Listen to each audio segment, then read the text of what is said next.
Hello, my name is Jeff. I'm a wizard, and I wanted to share a quick story. I just did a past life reading for somebody, and I already had the idea of sharing a story of another reading I did on YouTube. And because the story I just did was kind of similar in a way, I'm just gonna tape the first story now because I'm inspired. It was a past life reading I did for somebody, and I didn't. At the time, I didn't do this a lot or barely. And the story that came out always stuck with me, and it surprised me, made me emotional a couple of times. The story that came out was the story of this very fierce, like a tiger, but is it a jaguar? I kind of get it confused with the languages, or a puma. Or, let me just confirm the right animal, so we're all looking at the same things. Yeah. It's black jaguar, a black jaguar, a female black jaguar, and a very proud, fierce woman, mother jaguar, right? And she gets taken captive. And the time when I think in the world, like you had the first big zoos around the world, and they just started to like show these animals around Europe and stuff. She was taken from her home, and she lived a life of captivity. She moved from place to place. She lived her entire life in captivity. And the problem that the situation was that this tiger, or this puma, no, this jaguar. What is a puma? A black panther? Maybe it's a panther. I'm gonna look at puma. I know those are shoes, yeah, but okay, that's also a thing. I think a puma is a mountain lion. A leopard can also be black. Oh dear, I'm confused. Like, let's go with jaguar. So this jaguar was super fierce and super proud. And she fought this captivity from the first second. She never stopped fighting. She never allowed any handlers, anybody to come close to her. She fought every second she had. She tried to escape. She tried to attack everything around her, right? She never stopped fighting. And it's because of this that she also never stayed in a place very long. They kept selling her, they kept moving her around. She wasn't suitable for this place, she wasn't suitable for this place. And she ended up in really bad places because nobody wanted to take care of her. And also she was so unhandled.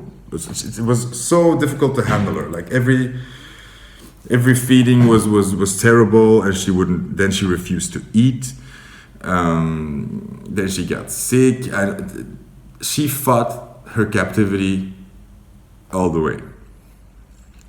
And there's this incredible power that I associate with that, like this fierce, proud mother tiger. Yeah. I don't know, it feels very powerful, and sort of that the fact that she fought her entire life against this captivity is like, in one hand, a huge, how do you say that? An incredible token of the power of this pride, you know? It's kind of a strong message that she put out her entire life is, don't you think that capturing a tiger like me is easy, okay?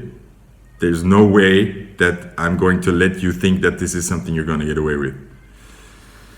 And she made a lot of people pay.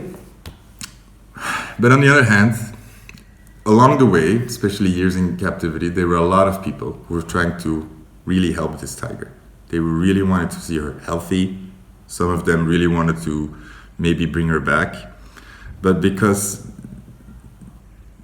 she fought it so hard and didn't allow anybody to come close to her, or anybody to get a handle on her, or to connect with her even, although she's just an animal, but she just reacted to everything with this huge anger and aggression. She had a miserable life. She was sick a lot. She never got outside again. She always stayed in these very strong cages. Got a lot of abuse, a lot of people trying to teach her by hurting her and by torturing her or by subduing her with drugs. She was scared a lot. She was confused a lot. She was sad a lot. And the moral somehow in that story was a bit of, yes, you're a very strong, proud tiger, but you don't have to live so unhappy. You don't have to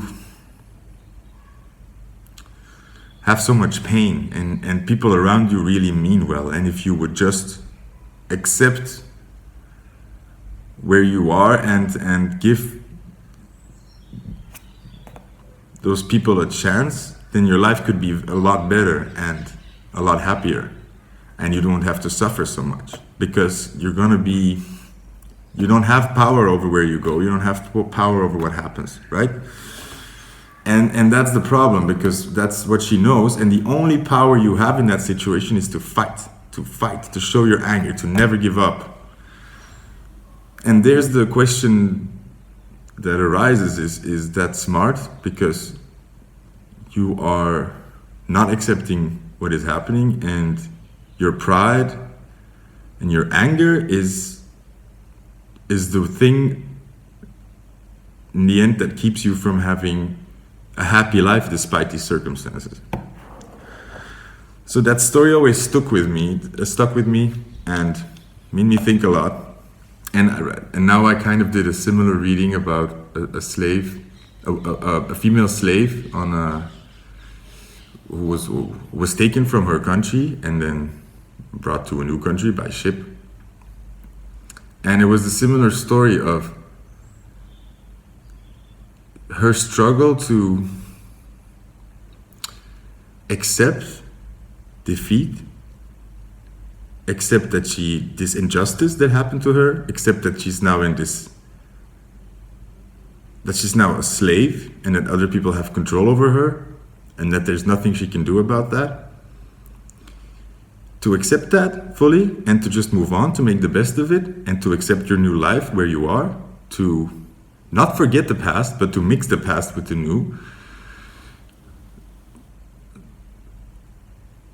That difficulty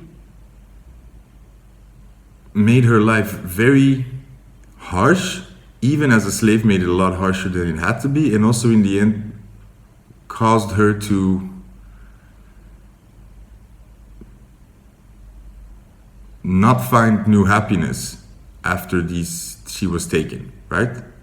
And because she, and that's normal, in that situation she kept getting this urge and this anger to, like, I need to fight for these emotions, I need to fight for this pain, I need to fight for this injustice. Because in the cards, when the moment she got taken into slavery, it was this, I think, 9 of Cups card on the ship in this box from the Santa Muerte. And so the moment she got taken, it was like her emotions, her dreams, her hopes, her right to have these emotions, her expression was locked in this box and taken. And she felt all her life, or like the remainder of her life, that she had to keep fighting for this, because if she would just let that go, accept defeat, say, okay, you stole this from me, and that's where we are, and I'll just make the best of it, felt to her like she would give up her heart, that they won, that she would be forgotten, that was like abandoning herself or giving up. And it felt to her like she would grow cold and she would lose her heart and she would lose the things that make her her. And that's a normal, I mean, I don't want to talk about what is right or what is wrong, but I think the end message was a bit of that that's the mistake I think we make, is in captivity or in forced circumstances, or when people take things from us, we feel like we have to protect our integrity and our heart this way. But I think we make the mistake in thinking that anybody could ever take our heart. And that even in the worst of circumstances, when people take everything from you, they take you from your home and they take everything away from you that makes you you, your heart is there. That's never going away. You have that with you. And after a while, you just have the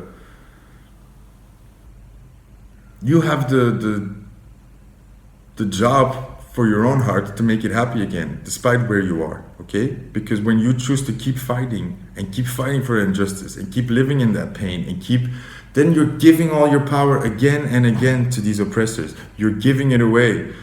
You're not allowing yourself to be happy again. And then the other people win, okay? The real power you have is knowing that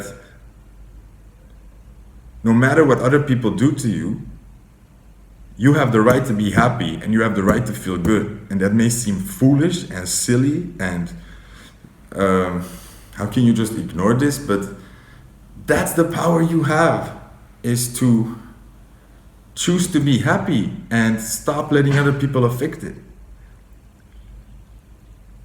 You only have responsibility to yourself and to your own heart. And at the end of the day, you want to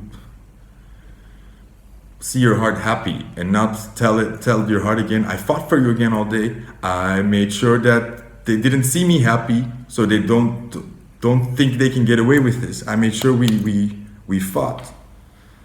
But that's not what you really want. And that's not the life you deserve. So I think making the best out of things when you're in captivity or when you're in an impossible situation, and when you're powerless, it's important to be able to surrender to that. Say, I lost. They won. I lost, game over. They took it and it's not right and there's nobody who's coming to make it right. Okay, where do I go from now? And you don't have to let that go. You're still hurt, you're still damaged, but nobody's telling you to stay there, okay? You need to know when you lost, cut your losses, and move forward. And that's the only power you have, is moving forward and going to try to make it better again. And that may seem like an impossible task sometimes, but it's the only power you have. Yeah, there. That's the story. And let me know what you saw in your head. Was it a jaguar, a puma, a tiger, a liger? A bobcat, a mountain cat, what do you have? A leopard? I hope I confused you. That was the point. Bye.